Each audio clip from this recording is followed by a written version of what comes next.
कल के मुकाबला जो है एक ऐसी टीम के खिलाफ है।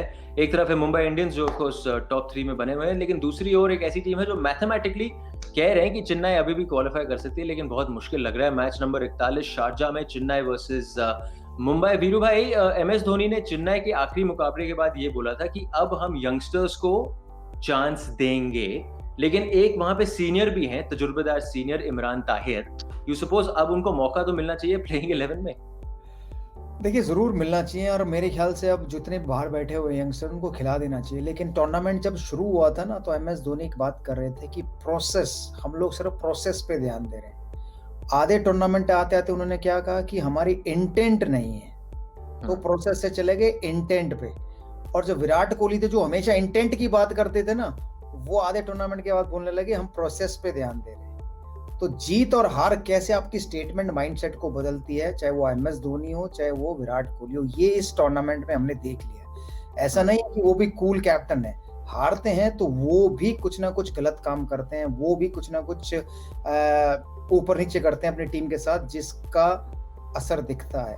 तो नो डाउट अब चेन्नई के पास ये है कि भाई अगले साल जब हम दोबारा आएंगे इस टूर्नामेंट में खेलने के लिए, तो किन किन यंगस्टर जो हमारी बैठे हुए हैं बेंच पर, उनको खिलाएं, उनको मौका दें। मेरे ख्याल से शेन वॉटसन को उनको कह देना चाहिए थैंक यू वेरी मच, क्योंकि अगले साल मुझे नहीं लगता कि वो खेलने वाले हैं।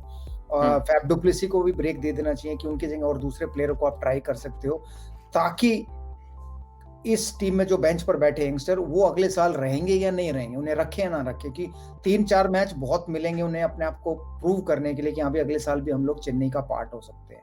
तो मुझे लगता है कि इन 2 एक्सपीरियंस खिलाड़ी को अगर आप ब्रेक दे देंगे, 2 में नहीं तो 1 को दे दे, ताकि और दूसरे यंगस्टर को खेलने का मौका, और जिसको भी खिलाएं उसको उस नंबर पे खिलाएं जिस नंबर पे वो खेलता है। ये नहीं है कि वो खेलता है अपनी टीम के लिए शायद नंबर 3 पर या ओपनिंग में, और उसको भेज रहे हैं आप नंबर 5 पर, क्योंकि वो भी सिचुएशन बदल जाती है, फिर वो बेचारा उस पोजीशन पर खेल नहीं पाएगा। तो आप जब मौका दे ही रहे हैं तो उनको दिल खोल के मौका दें कि जिस नंबर पे जिसको जाना है वो। मैं एक उदाहरण देता हूँ, इसी शो में हमारे साथ बैठते मनोज तिवारी, वो 4 नंबर खेलते थे कोलकाता के लिए, बंगाल के लिए। जब इंडियन टीम में मैं कैप्टन था, वो खेलने आए तो मैंने उन्हें 4 पर ही खिलाया, उन्होंने 100 बनाया। मेरे ख्याल से उनसे गलती होगी कि उन्होंने 100 बनाया, उसके बाद से उनको वापस शायद मौका मिला नहीं बेचारे को खेलने के लिए, क्योंकि वो नंबर शायद 4 किसी और का था जिस नंबर पर वो खेल के 100 बना के। सर वीरू भाई, क्योंकि मुंबई की जो टीम है वर्कलोड काफी हम लोग सुन रहे हैं, दिल्ली कैपिटल्स नोकिया को उन्होंने रेस्ट दिया उस मुकाबले में। आपके हिसाब से आप कुछ बदलेंगे टीम में, या आप किसी को लाएंगे, या आप pretty much the same team ही खिलाएंगे? भाई एक दिन है तो फिर बुमराह को भी ब्रेक दे देंगे, मेरे ख्याल से वो बचे हुए ब्रेक में, या ट्रेंट बोल्ट को ब्रेक दे देंगे। तो इन दोनों में से एक किसी को ब्रेक दे सकते हो आप। बाकी और तो बैट्समैन तो मुझे नहीं लगता T20 फॉर्मेट में कोई थकता है या किसी को ब्रेक चाहिए होता है, क्योंकि वो तो चाहता है कि वो जितना ज़्यादा खेले उतना अच्छा है, जितना ज़्यादा उसको मैचेस मिले उतना बढ़िया है। लेकिन गेंदबाज का वर्कलोड देखा जाता है हमेशा, और अगर ट्रेंट बोल्ट और बुमराह को लगता है कि भाई उनको इस एक मैच को ब्रेक लेकर फायदा होगा, तो उनको दे देना चाहिए।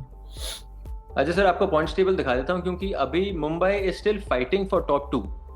आप टॉप 2 की लड़ाई अभी कर रहे हो, अभी भी दिल्ली बैंगलोर टॉप 2 में है, मुंबई तीसरे पायदान पर है, 12 अंक उनके नाम पे हैं।